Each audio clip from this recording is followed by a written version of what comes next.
guys, so I'm here to show you today a very simple flower press my husband and I put together. Actually, he did most of the putting together and I did the instructing. So I wanted a larger flower press after I went to London, and I've gotten interested in making some herbariums, which are books where you press plant specimens and you bind them together. And I want to play around with making those and also doing some botanical illustrations, some watercolors, maybe even some sun prints, and binding these all together to learn more about plants in my garden. So this is the flower press that I grew up with, just very simple and small, and it's worked very well for me. And so I thought the same thing, just bigger, would be perfect. But when I went to purchase them, I found they're very expensive. So I think this whole thing we put together for, I'll put the number on the screen because I don't quite remember, but much less than it would have been to purchase one. These are just a few of the things that I have been pressing. So let me get them out of the way. So this is actually blotting paper, which some of those expensive presses don't even include. You can see, like, on this older paper that I've had since the 90s, that it kind of absorbs some of the liquid from the plant specimens, and so that's the purpose behind this. I couldn't find any blotter paper that was specifically for plant pressing. I don't know if it's because it's gone out of style or what, but these are couch sheets for paper making, and it was also called blotter paper. It seems a little more textured, but very absorbent. And so that's what I got, the right size to fit with my board here. And also you're going to kind of intersperse. There's another word for that. But you're going to have one sheet of cardboard and one sheet of blotter paper that helps the air circulate so your plants don't become mildewed.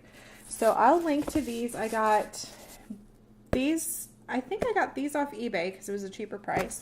I got this paper off Amazon. I haven't actually put everything together yet, so that's what we're going to be doing in this video. And we'll have a bit of a flashback now while I talk about how we went about making this part.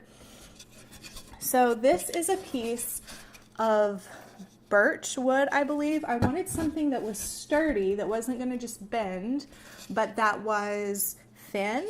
So I could have done it with like a ply board, but first, I think that has more of a texture to it. I wanted a smooth wood, and I didn't want anything too heavy because this is kind of a large size.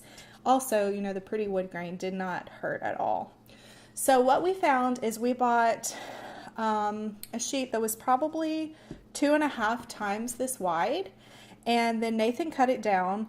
If you use a circular saw, it makes like a jarred edge, so he actually ended up using a hacksaw to kind of smooth. The circular saw did fine along with the grain, but against the grain he had to use a hacksaw to smooth everything off. So you want 2 pieces of this, one for the bottom and one for the top.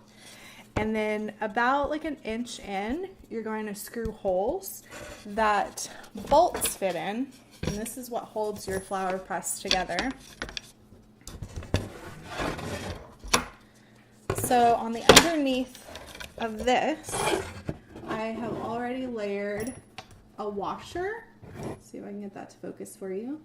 A washer and a bolt. And the bolt, you just want it however long, like however thick you want to be able to layer your flowers, your flower pressing. And then you're going to want to sand it, obviously. And then when you're ready, you're going to layer the cardboard and your blotting paper. I think I need to trim my blotting paper just a tidge. I don't know if that's going to matter. I think it might matter to me, but probably wouldn't need to be. So I just got this size, and I'll put the sizes that I used down below because I don't have them memorized, but this is the size that we got out of our board, and so this is the size I ended up using. I think it's kind of 9 by 12-ish. Don't quote me on that. So that's the size we ended up using But you can also use this little trick and use a bigger cardboard and cut off the corners. But this was readily available on Amazon. It was just a lot easier and plenty big enough because I just wanted to be able to use kind of more like a regular US letter size paper. So you keep layering those, and then you're going to put the top on.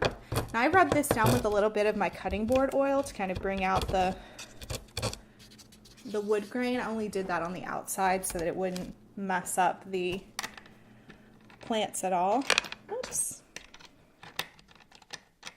And then you're going to just put these wing nuts on top.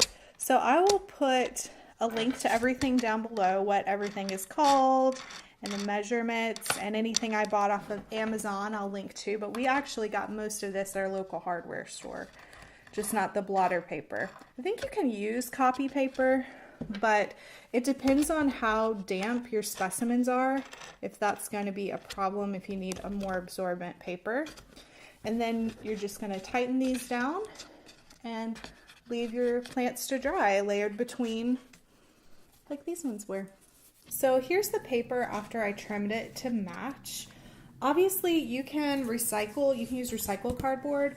I saved some of these from photo mailers, but because I wanted to make this flower press so big, I needed larger, and we didn't have enough boxes sitting around that were going to be flat. These were really, really cheap on eBay, so I just ordered a set of those. And then you're going to actually want to sandwich your flowers between the paper like this, and then alternate your cardboard. So it's going to be cardboard, paper, flowers, paper, cardboard. I think in a pinch you don't have to sandwich your flowers, but that's how my old school one was. So that's the pattern I'm going to follow with mine. So if you make one of these, I would love to know. You can let me know in comments down below or tag me on Instagram. My name is @SarahDShots. And if you're interested in more tutorials like this, be sure to subscribe to my YouTube channel, and I'll see you next time. Cheers!